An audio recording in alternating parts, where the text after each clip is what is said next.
Good morning বন্ধুরা, সবাই কেমন আছো? আশা করছি তোমরা সবাই খুব ভালো আছো। কিন্তু গরমের মধ্যে ভালো আছি বলাটা খুব কঠিন, তাই না? সবাই মুখে বলি আমরা ভালো আছি, কিন্তু সত্যি এই গরমের দিনে আমরা কেউ ভালো নেই। মানে কিলো কিলো কিলো কিলো বালতি বালতি শুধু শরীর থেকে জল বেরিয়ে যাচ্ছে।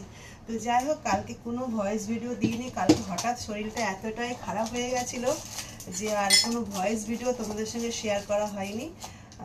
কালকে রবিবার ছিল, দিনটা তো ভালোই কেটেছে, কিন্তু কোনো ভিডিও শেয়ার করতে পারিনি। তো যাই হোক, সকালবেলা টিফিনের ভিডিও নিয়ে চলে এলাম। সকালে আজ টিফিনে বানিয়েছি যে ফুলকপির তরকারি, আর তার সঙ্গে বানিয়েছি এই যে হাত রুটি। এই হলো আজকে সকালের টিফিন। তো স্নান টান সব হয়ে গেছে, এবারে ব্রেকফাস্টটা করব, করে তারপরে রান্নাবান্না জোগাড় করব। তো সারাদিন তোমরা সঙ্গে থেকো, কি করছি না করছি পুরোটাই তোমাদের সঙ্গে শেয়ার করব। আর এই গরমের দিনে সবাই কিন্তু খুব সাবধানে থেকো। সবাইকে টাটা, আবার দেখা হচ্ছে।